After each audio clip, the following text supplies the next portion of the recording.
it's Bernadette. I'm here with your Pick a Card Daily Tarot reading. I'm so excited this card came for you guys today or any day. Can you tell I got a little bit of sleep and had some sublingual B12 this morning? This card is the most polarizing card in the deck. Honestly, I expected the snake because anytime you put the word snake out there for anything, which is the tower in my deck, and if you're just joining us for the first time, I'm Bernadette. I'm the creator and channel of the award-winning Arcanimal Tarot and Oracle deck, which is based on the Rider-Waite deck, and then has a bunch of other spirit animal oracle cards, and it's animal. You'll get it. You'll find it. You'll love it. Okay, so this card, when I showed it in social media and in my newsletter when the ARC was going through its Kickstarter last year, and again, many thank yous, you guys. If you hadn't supported the Kickstarter, this would have never happened. But people went buck wild over this card. They either loved it or they were like, some people said, I'm not buying the deck because it's in there. And I was like, okay. And it's actually not in the main deck. It's in the expansion packs. But the imagination card. So, come on, y'all. That is about the cutest little thing you ever saw. However, and it kind of seems like at first glance, because it's in the mythical part of in the mythical expansion pack, it at first glance it might seem just like a little bit of brevity or fun that wanted to be in the deck. But the true story is, I was actually looking for something else. I was looking through pictures. I don't even remember what I searched in this one service that I used. And this image came up right in front of me. And I heard this little thing say, in the cutest little voice, I have to be in the ark. It didn't sound like that, but something like that. And I sat there and I talked to this little person, thing, critter, imagination, and it convinced me to put it in. And here is why. This card, yes, is it going to be about, me continuing to tell you guys that you can dream up your own or make your own spirit totem and power animal. It doesn't have to be an animal that anybody's ever seen or heard of before. It can be made of 55,000 different body parts. It can be this one.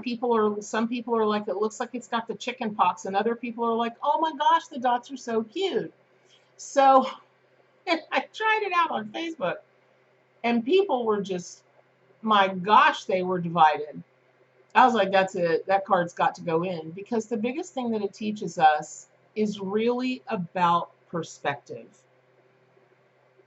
It is so, today on this Sunday, the ruling chakra is the crown chakra, which interestingly enough is purple.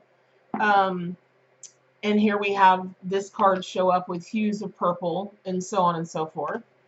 And it's also got little horns on it, which I always tell you guys, anytime you see an animal with horns, that is considered an antenna that will really bolster your connection to the divine, to getting messages, to hearing things from, the other side, from all that is, source, God, goddesses, whatever you label it, if you even do, or even just yourself. Man, this little critter can attach you and open that channel through your crown chakra in a way that I'm not really sure any other animal can, and here's why. When you listen, I've been doing this every day for 30 years, y'all, and so when I have, case in point, I have to be willing to suspend my disbelief when I do channeling work, mediumship work, psychic work. And I have to be willing to put myself, my opinions, my thoughts, my judgments aside and become what they call a hollow bone in the shamanic circles. Meaning, I'm a vessel. That's it.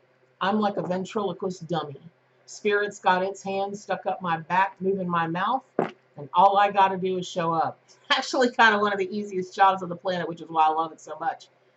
But this card will teach you. Like the other day, I did a reading for a gal, and I kept insisting. I mean, there was like so much evidence that came through I couldn't possibly know about all kinds of things.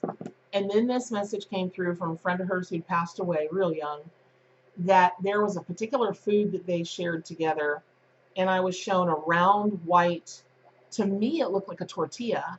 So I was thinking like a quesadilla or an empanada, or maybe, but I didn't really think it was an empanada because that's dough and not, really that. And it wasn't folded over. She was very, very clear that it stayed put. And I was like, well, maybe it was just like anemic pancakes or something. She's like, no, no, no. The very next day, she emails and she went, oh my God, it's crepes. And I was like, yeah, that certainly can qualify for the big white round thing that had filling in the middle of it and another big white round thing underneath. So if I hadn't been willing to use my imagination, that would have been a beautiful, just such a warm memory she has with this, friend of hers who passed over.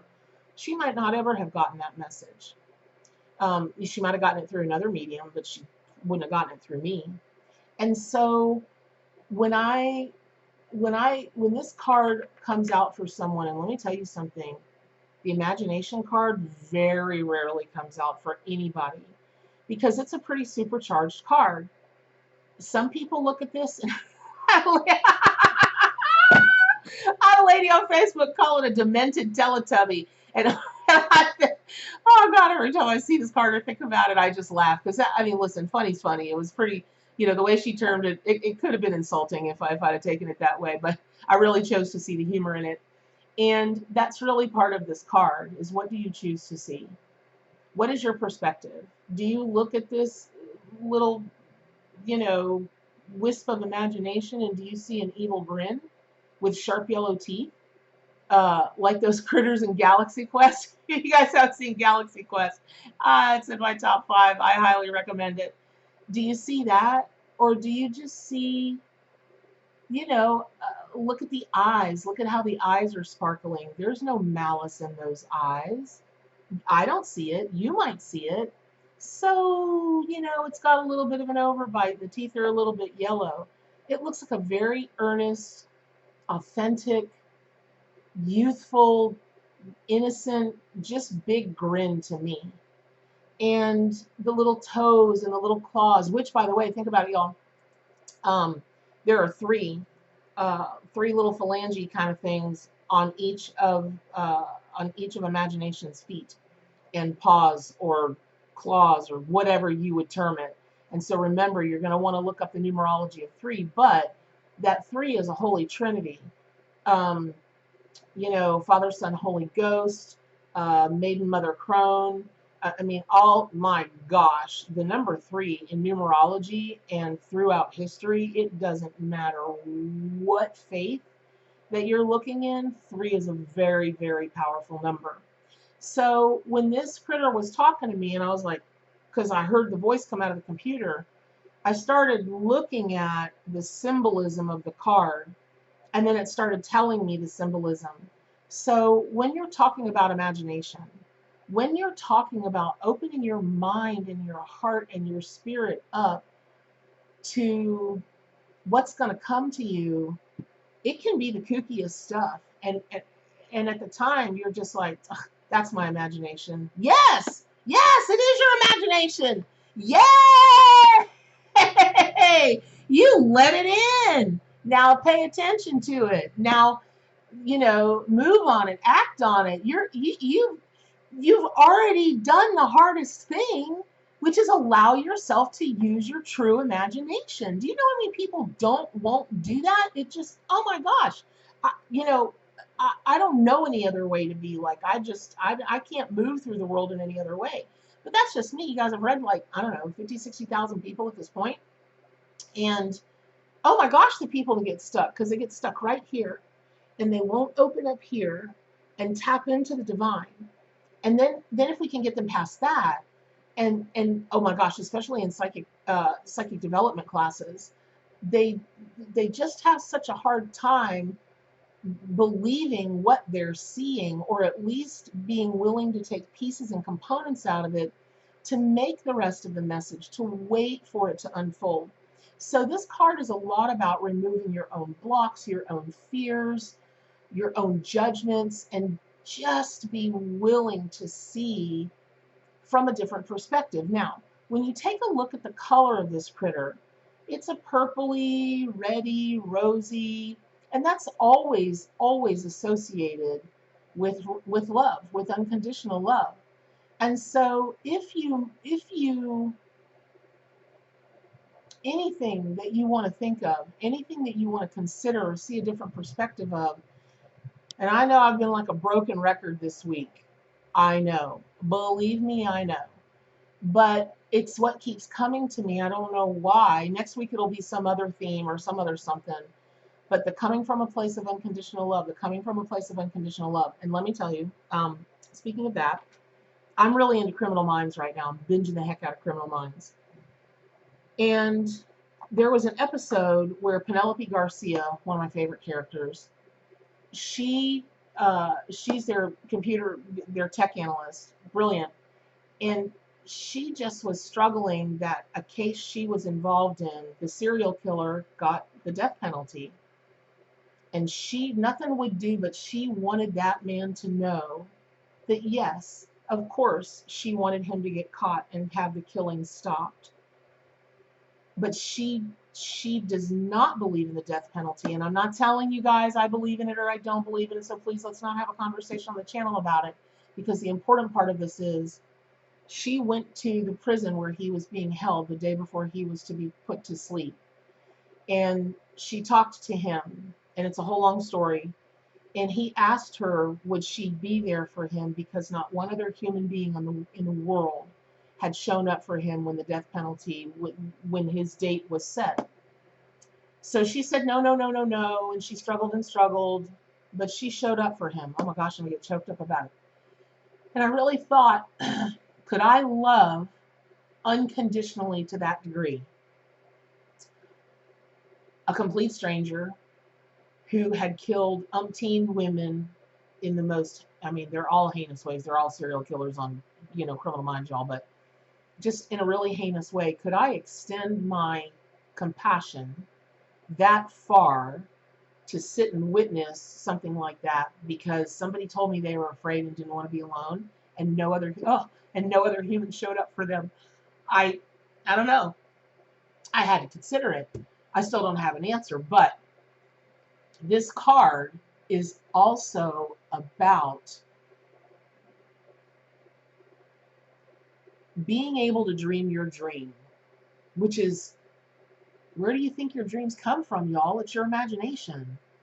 And God, I really will get choked up about this. I'm fixing to sound like a Southern preacher because I don't care what you got to have faith in to be able to express your dreams, to believe that your dreams can come true, to even dream your dreams, but figure it out, find it, and have the faith in it. That really needs to start with yourself. But not true. It doesn't need to start with yourself. I did the Arc Tarot. I did my websites because my ex-husband and his sister, when I was like, oh my God, I keep trying to find a tech person to do this with me, and I'm being shown the vision, but I don't have the tech abilities to do it, blah, blah, blah. They said, listen, hire a consultant, hire somebody to teach you what you need to know. We believe in you. You're smart enough to understand that. Well, 7.5 years later, I'm a subject matter expert when it comes to websites and getting organic traffic to them and, content distribution and marketing and that kind of thing. Who knew? I didn't know, but they knew. They had the faith. They had the faith in me, and then I got the faith in myself. And dreams that I didn't even have, that I didn't even know that were coming at that time, they've come true, you guys. So again, this card is not as fluffy as you might imagine. It's really not. It is a card that, if I were getting a reading from somebody, man, I'd love to get this card, because doesn't it speak to everything that you want to manifest in your life? If you're willing to dream the dream, if you're willing to believe in the dream, and like my mom always said, if you're willing to roll up your shirt sleeves and, work hard, you can do anything you want in life. You can be anything you want in life. Please remember that as you go through this Sunday and every day. Now, just quickly, if imagination is coming to you as your spirit animal, it really is time to expect the expect the unexpected. So when if you're a person that just needs real order and a plan and whatever, uh, good luck with that.